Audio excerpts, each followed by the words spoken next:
والذی هو یطعمنی ویسقین وَإِذَا مَرِضْتُ فَهُوَ يَشْفِينِ۔ فرمایا کھلانے والا میں، پلانے والا میں، بیمار ہو جاؤ شفا دینے والا میں۔ اللہ لطیف بعبادہ یرزق من یشاء۔ اور میرے بندو، روزی کا معاملہ، کاروبار کا معاملہ، دھندے کا معاملہ، یہ تمام کا تمام میرے قبضے قدرت میں ہے، میں نے کسی کو ساجی نہیں بنا رکھا۔ واللہ یقبض ویبسط والیہ ترجعون۔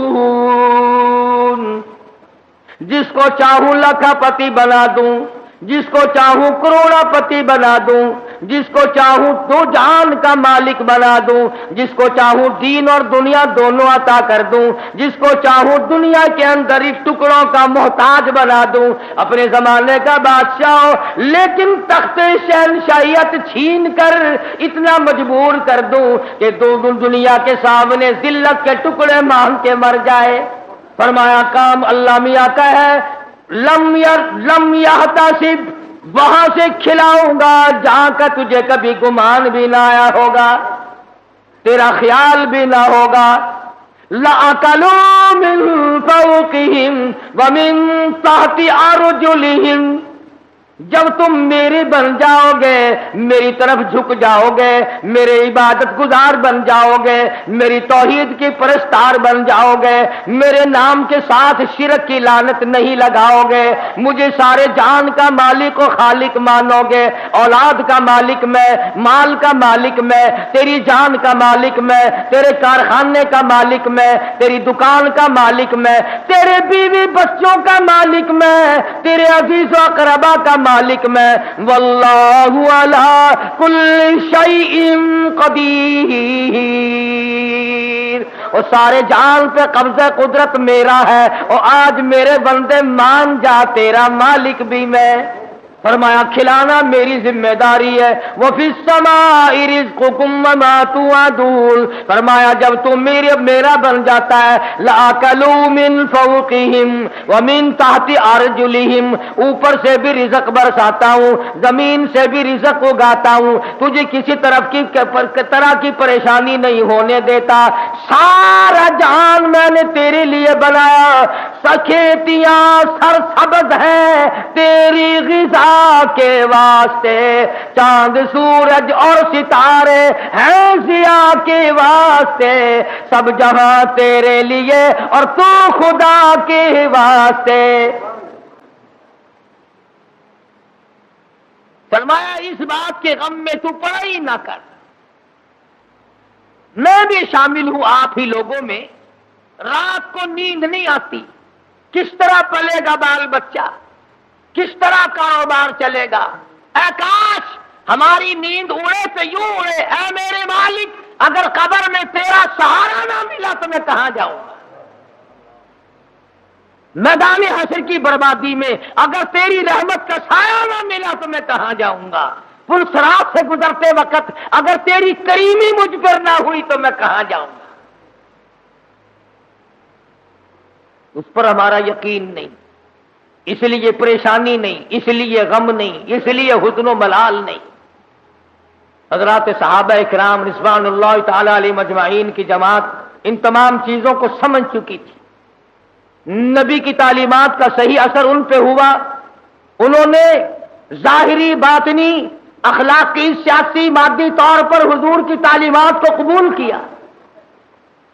انہوں نے یوں کہہ کر جان نہیں چھڑائی تھی کہ صاحب مذہب اور ہے، سیاست اور ہے۔ جب آدمی اندر سے بے ایمان ہو جائے نا، پھر ہزاروں رستے نکالتا ہے، ہزار رستے بنا کر اپنے آپ کو چلانا چاہتا ہے، پر اللہ پاک چلنے نہیں دیتا۔ جیسا کہ ہمیں عادت پڑی ہوئی ہے ہر معاملے میں جھوٹ بولنے کی۔ سیدنا عیسیٰ علیہ السلام کا زمانہ ہے، اللہ کے نبی ہیں، پاک پیغمبر ہیں، روح اللہ ہیں، ایک خادم ساتھ رہتا تھا۔ عیسیٰ علیہ السلام نے 3 روٹیاں پکوائیں اور اس خادم کے حوالے کر دی کہ ان کو پلے باندھ لے، راستے میں کام آئیں گی۔ اللہ اکبر، ہو پیغمبر ہو نبی روح اللہ، اسے بھی بھوک لگتی ہے، اسے بھی پیاس لگتی ہے، اور جسے بھوک پیاس لگتی ہو وہ حاجت روا نہیں ہو سکتا۔ 3 روٹیاں بنوا کر عیسیٰ علیہ السلام نے خادم کے حوالے کر دی۔ سفر طے ہوتا رہا، چلتے رہے، جنگل کا راستہ ہے۔ چپکے سے خادم نے 1 روٹی نکال کر کھا لی۔ کسی درخت کے نیچے جا کر چھاؤں میں عیسیٰ علیہ السلام بیٹھے، فرمایا روٹی لے آ۔ جب نکال کے دیکھی تو 2 نکلی۔ عیسیٰ علیہ السلام فرمانے لگے گرتی تو تینوں گر جاتی، یہ تیسری روٹی کہاں گئی؟ کہنے لگا اللہ پاک کی قسم ہے میں نے تو نہیں کھائی۔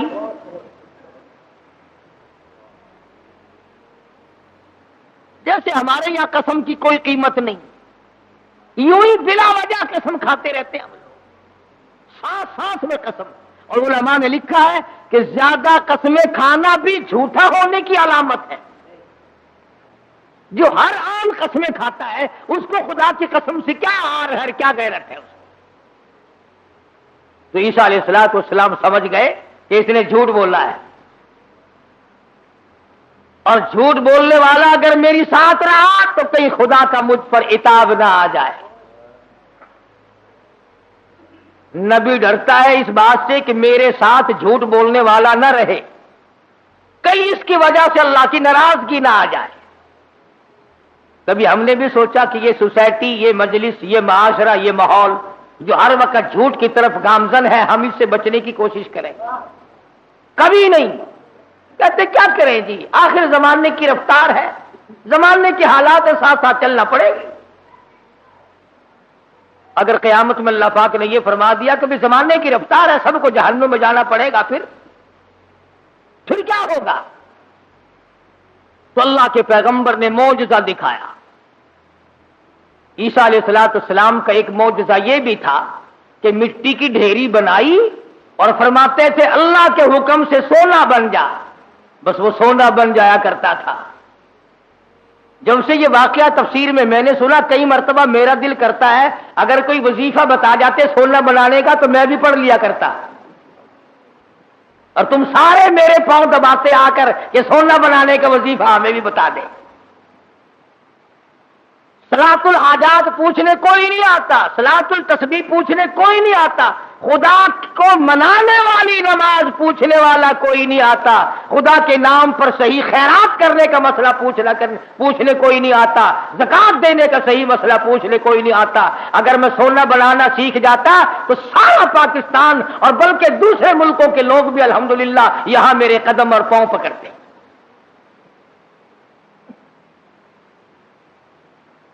اور اللہ کے قرآن کے مقابلے میں کروڑوں ٹن سونے پہ لعنت ہے ایک آیت کے مقابلے۔ کیوں؟ سونے کے مالک تو میں نے کئی بدلتے دیکھے، قرآن والا کبھی نہ بدلا۔ سونے چاندی کے مالک تو میں نے کئی بدلتے دیکھے، اور یوں بدلے کہ تو برائے بندگی ہے یاد رکھ، تو برائے بندگی ہے یاد رکھ، بہر سر افگندگی ہے یاد رکھ، تو برائے بندگی ہے یاد رکھ، بہر سر افگندگی ہے یاد رکھ، چند روزہ زندگی ہے یاد رکھ، ورنہ پھر شرمندگی ہے یاد رکھ۔ یاد کر لے اس بات کو، یا ان دنوں میں کچھ بنا لے ورنہ ہمیشہ ہمیشہ کے لیے شرمندہ رہے گا۔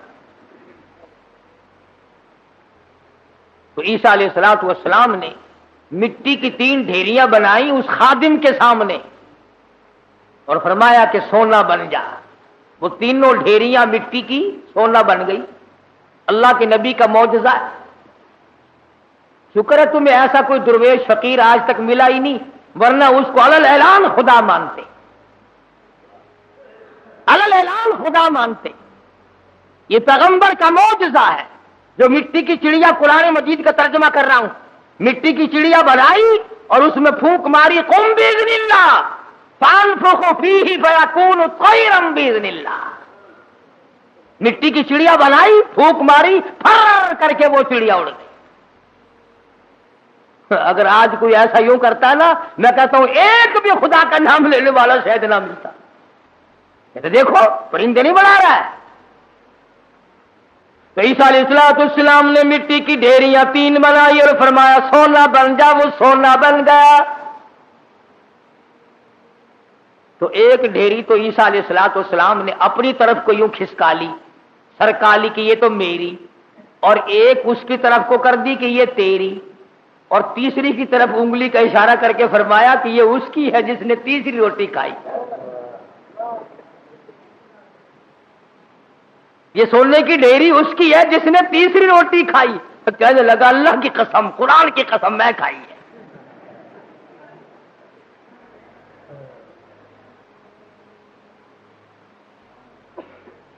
اللہ کے پیغمبر کی آنکھوں میں آنسو آ گئے. فرمایا ادھر بھی قسم ہے. اور دنیا کے طلبگار کیا کرے گا اس سونے کو لے کر؟ اسی کو کہتا ہے کہ سونے چاندی کی چمک بس دیکھنے کی بات ہے، سونے چاندی کی چمک بس دیکھنے کی بات ہے، 4 دن کی چاندنی اور پھر اندھیری رات ہے. اس نے کہا چلو پیغمبر کی خدمت سے تو گیا، پیغمبر کی خدمت سے تو گیا، ساتھ رہنے سے تو گیا، پر مٹی کی گٹھڑی تو بن جائے، سونے کی گٹھڑی تو بن جائے. تو سیدنا اللہ کے نبی دولت کو ہاتھ نہیں لگایا کرتے. اللہ اکبر. امام الانبیاء محبوب کبریا حضرت محمد مصطفیٰ صلی اللہ تعالی علیہ وسلم کو ازواج مطہرات میں سے کسی نے دیکھا، گھر والیوں میں سے کسی نے دیکھا، ساری رات کروٹیں بدل بدل کے گزار دی، ساری رات پریشانی میں گزار دی. ازواج مطہرات میں سے ام المؤمنات میں سے ہماری ماؤں میں سے کسی نے پوچھا یا رسول اللہ آج نیند کیوں نہیں آئی؟ آج کی رات ساری گزر گئی، نیند کیوں نہیں آئی؟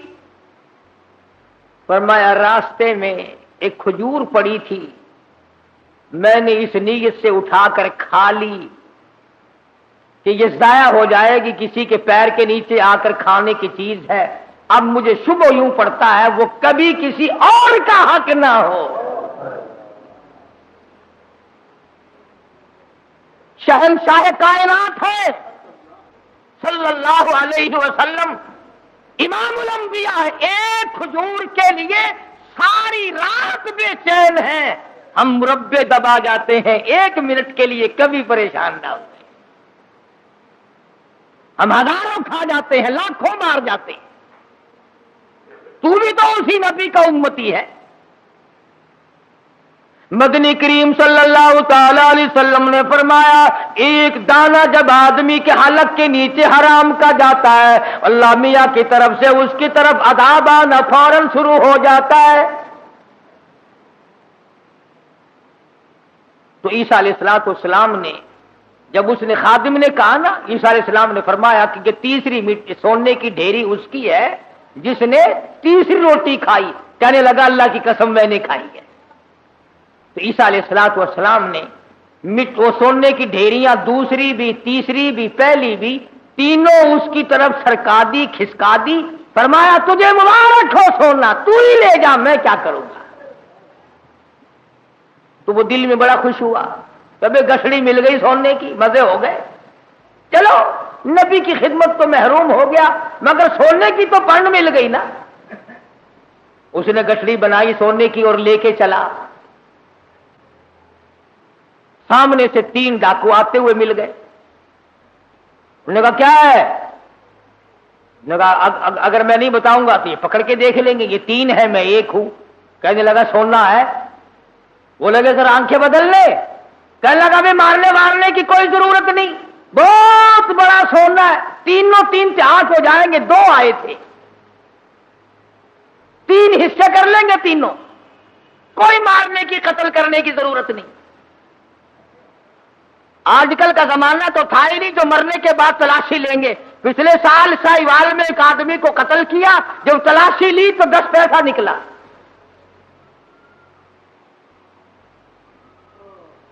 ابھی تم سوچ رہے ہوگے کہ وہ کتنا بڑا بے ایمان آدمی ہوگا جو نبی کا ساتھ چھوڑ گیا. عیسیٰ علیہ السلام کا ساتھ چھوڑنے سے چھوڑ دیا. کیا یہ بے ایمان اسی زمانے میں تھے؟ آج کل ایسے بے ایمان نہیں. یہ رمضان المبارک کے 2 جمعوں میں جو ایک سائیکل گئی ہے، یہ مسلمان لے گیا، یہ انسان کا تخم لے گیا، یہ رسول اللہ کا امتی لے گیا کوئی؟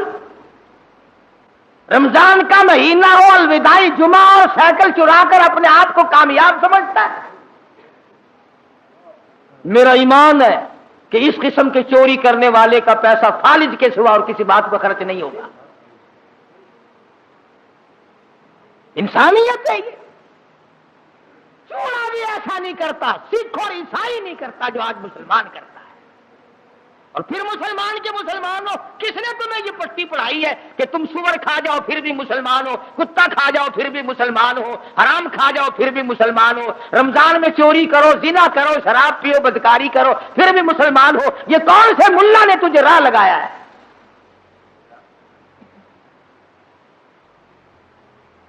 اسی لیے تو ان مولویوں سے لوگ خوش ہیں.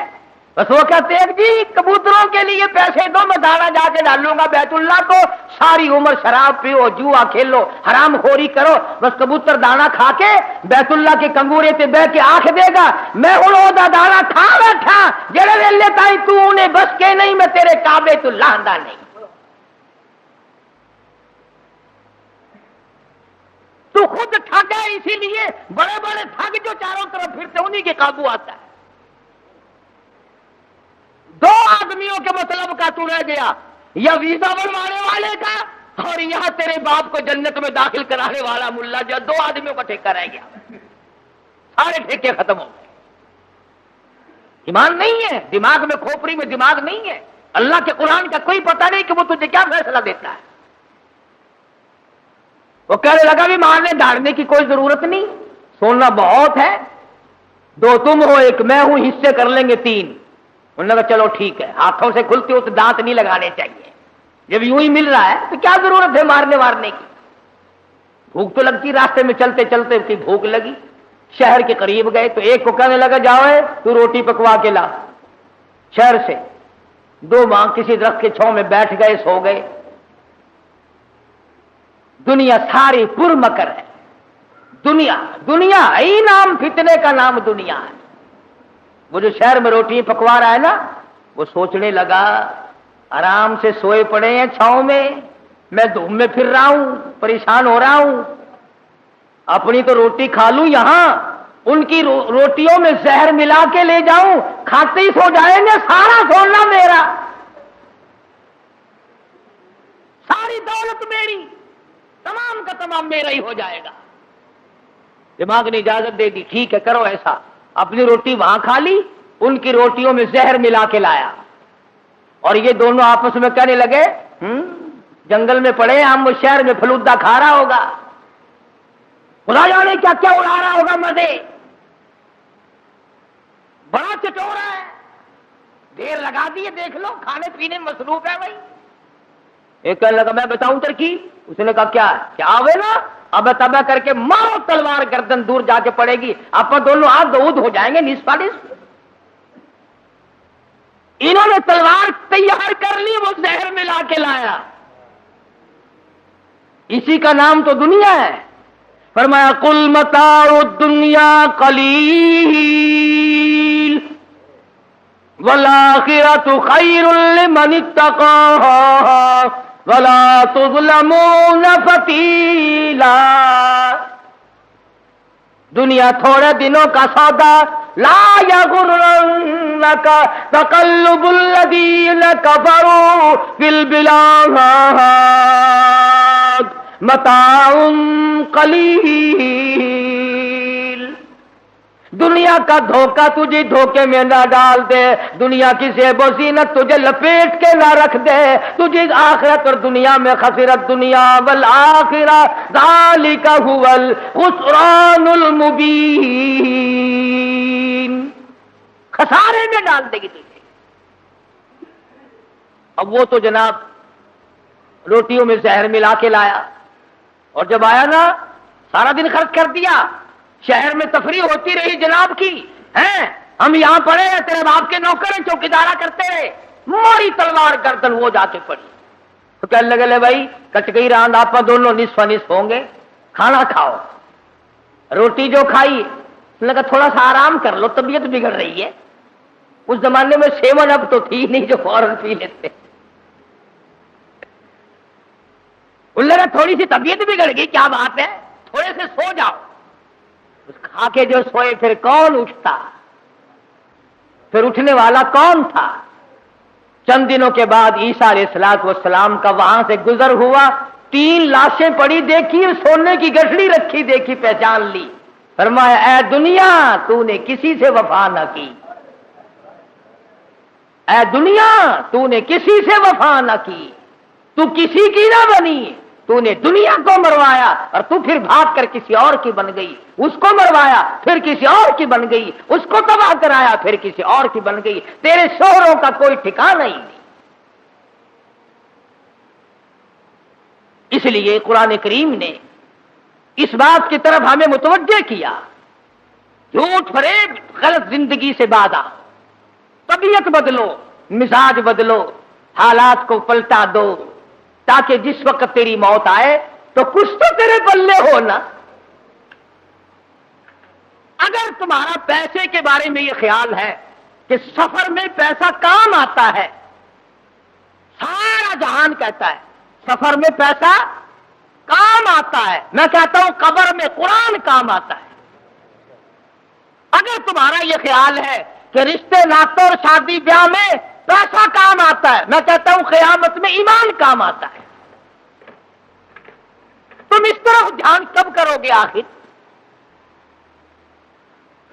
حضرت مولانا احمد علی صاحب لاہوری سبقت رحمت اللہ علیہ، یہ چیزیں اللہ والوں کی جوتیاں سیدھی کیے بغیر نہیں ملتی کہ دنیا کیا چیز ہے اور دین کیا چیز ہے، یہ پہچان نہیں ملتی ہوتی جب تک کسی اللہ والے کی جوتیوں میں آدمی وقت نہ لگائے۔ بڑا مشکل ہو جاتا ہے آدمی کا تمیز کرنا۔ حضرت لاہوری رحمت اللہ علیہ فرمایا کرتے تھے کہ جب میں لاہور میں قرآن مجید کا درس دیا کرتا تھا تو ایک مجذوب قسم کا آدمی کہیں جنگل سے آتا تھا اور صبح کا درس قرآن کا سن کر اتنا تیزی سے بھاگتا جیسے اس کے پیچھے آگ بھاگ رہی ہو۔ تو حضرت لاہوری فرماتے ہیں میں نے ایک دن اس سے پوچھا کہ آپ اتنے جلدی کیوں بھاگتے ہیں؟ تو یوں فرمایا کہ لاہوری تیرا درس قرآن کا سننے تو اس لیے آتا ہوں کہ فرشتے تیرے درس میں آتے ہیں، تیرا درس سننے تو اس لیے آتا ہوں کہ فرشتے تیرے درس میں آتے ہیں، اور بھاگتا تمام لوگ بتاتے ہیں، مفتی صاحب بھی بتاتے تھے کہ جیسے ہی مجمع میں وہ رومال آیا ساری مسجد خوشبو سے معطر ہو گئی۔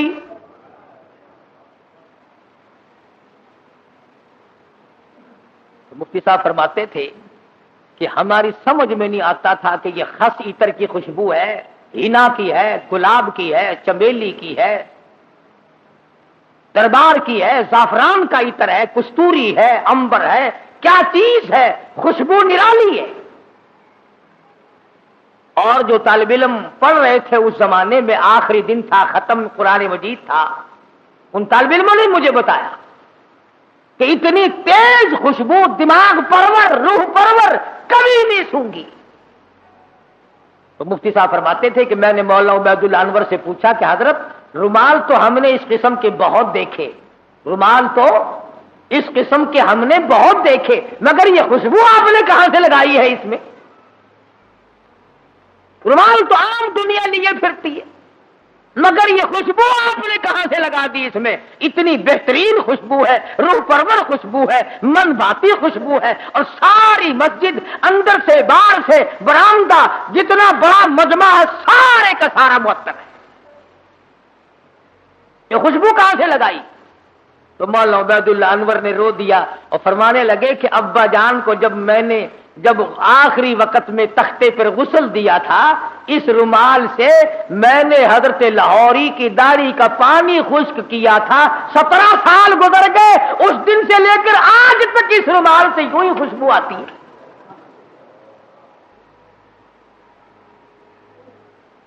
17 سال کے بعد بھی کپڑے سے یوں ہی خوشبو آتی ہے۔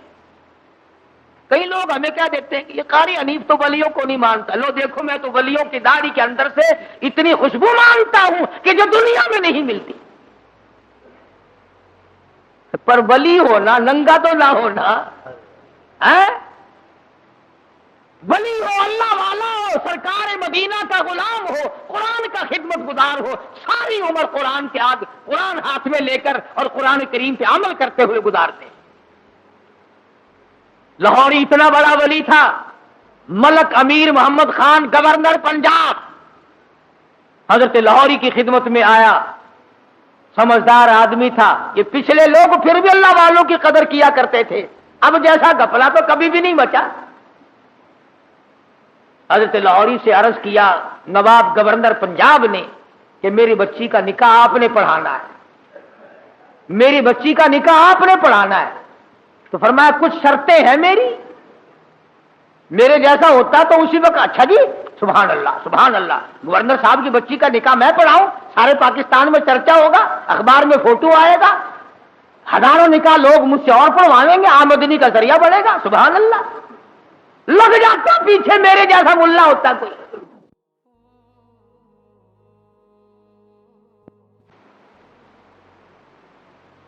گورنر صاحب کا پونجڑا پکڑ کے پچھل پکڑ کے پیچھے پیچھے لگ جاتا، مگر وہ لاہوری تھا، دنیا پہ تھوکتا نہ تھا۔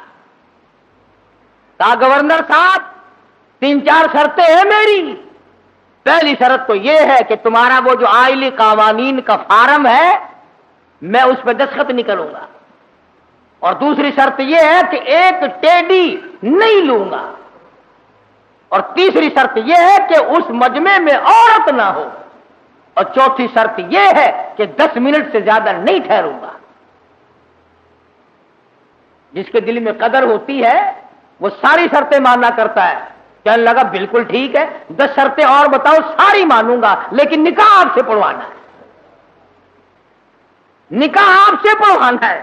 آج کل نکاحوں کا بھی کیا معاملہ ہے۔ میں بیری والی میں خطیب تھا، اس محلے میں ایک شادی ہوئی تو نکاح کے لیے مجھے بلایا، برات آئی تھی لاہور سے، سارے یہ پتلونوں والے تھے، کھینچے کھچائے، جیسے گھوڑے کا ساتھ نہیں کھینچا رہتا ٹانگے والے گھوڑے کا، بالکل کسا ہوا ساتھ۔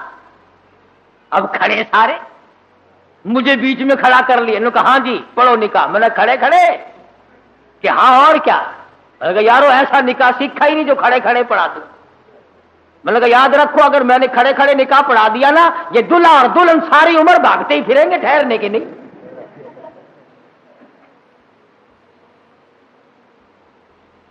میں نے کہا میری جگہ تو بناؤ بیٹھنے کی۔ کہنے لگا جی تنگی تھی اس لیے کھڑے ہونے کا انتظام کر دیا، یہ کھانا بھی کھڑے ہو کے کھایا ہے، نکاح بھی کھڑے کھڑے ہو جائے۔ میں نے کہا میں تو ڈرتا ہوں تم سارے کام کھڑے کھڑے نہ کر شروع کر دینا، پھر تو کام چلے گا ہی نہیں، کوئی اعتبار نہیں تمہارا۔ آخر بڑی مشکل سے میرے بیٹھنے کی جگہ بنائی، کہنے لگا کہ دلہا تو کھڑا رہا ہے۔ میں نے کہا نکاح تو اسی کا ہے نا، یہ نکاح ہی میں کھڑا ہوا پڑھا دوں گا، کھڑا ہوا نکاح پڑھا دوں گا۔ پھر اور بڑی مشکل سے یوں پیر پھیلا کر، جیسے کتا نہیں بیٹھتا اس نے یوں پیر پھیلائے، پیچھے سے پڑاخ کر کے پتلون پھٹ گئی۔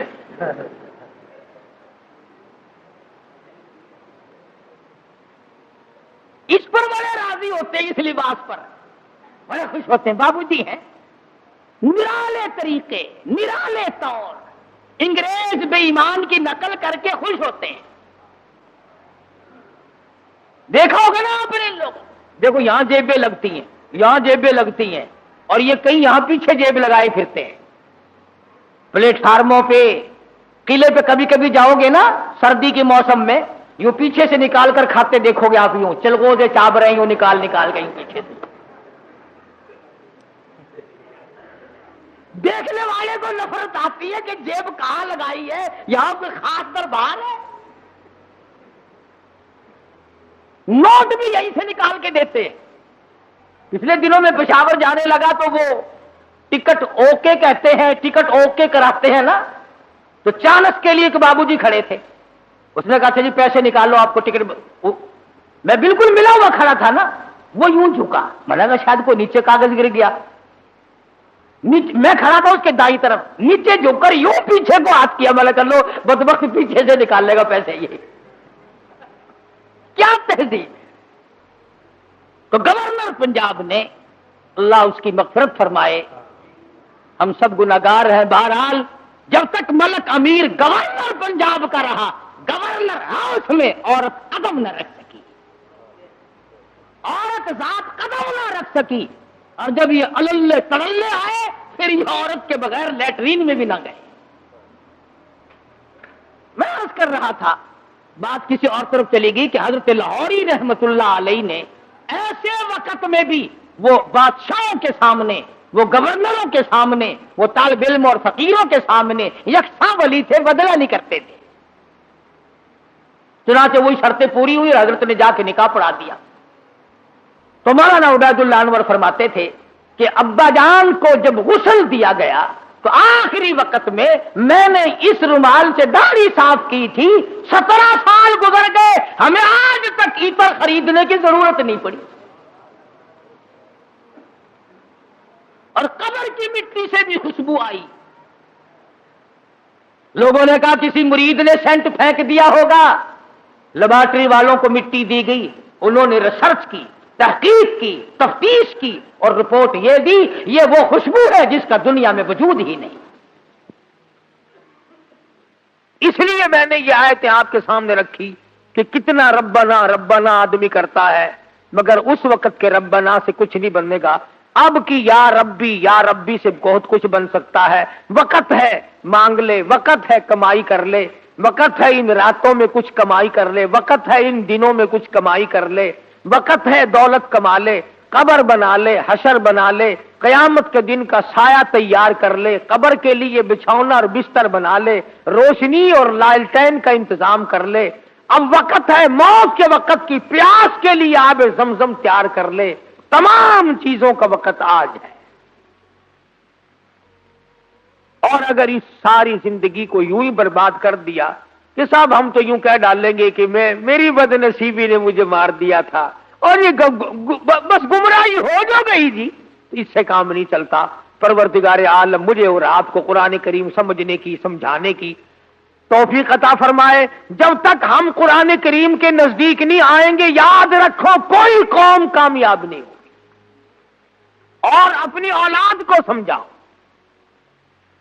2-4 آیتوں کا لکھے پڑے حضرات ترجمہ دیکھ لیا کرو، کم سے کم پتہ تو چل جائے کہ خدا کے کلام میں ہے کیا، حکم کیا ہے، خدا ہمیں کہنا کیا چاہتا ہے۔ دھمکی کا ہی پتہ چلے گا، اس کی رحیمی کا ہی پتہ چلے گا، اس کی کریمی کا پتہ چلے گا، جنت اور دوزخ کے واقعات اور ان کے مزین ہونے کا، اور دوزخ کے اندر شدید ترین عذاب ہونے کا پتہ چلے گا۔ خدا کی قسم، صحابہ اکرام کے واقعات اگر آپ کے سامنے لاؤں تو آپ حیران ہوں گے کہ انسان ہو کر پیٹ بھی تھا، بیوی بھی تھی، بچے بھی تھے، بھوک لگتی تھی، پیاس لگتی تھی، گرمی سردی بھی لگتی تھی۔ ذات الرقاء ایک جنگ کا نام ہے، ذات الرقاء، ذات الرقاء ایک جنگ کا نام رکھا گیا۔ اس کا اردو ترجمہ ہے چیتڑوں والا جنگ، کھجڑیوں والا جنگ، ٹلیوں والا جنگ۔ اتنی غربت تھی محمد صلی اللہ علیہ وسلم کے غلاموں کے پاس، نہ جوتی ہے نہ کپڑا ہے، یا خدا کی قسم پتھر پہ پاؤں رکھتے تھے۔ صحابہ کہتے ہیں یوں معلوم ہوتا تھا کہ ہم نے آگ کے انگارے پہ پیر رکھ دیا۔ اپنے پیروں کو چیتڑے اور کپڑے لپیٹ کے صحابہ کرام چلے۔ کسی جنگ میں صحابہ کرام نے اپنے پیٹ پہ پتھر باندھ باندھ کر گزارے کیے۔ حضرت جابر بن عبداللہ رضی اللہ تعالیٰ عنہ کہتے ہیں کہ ایک جنگ میں کم سے کم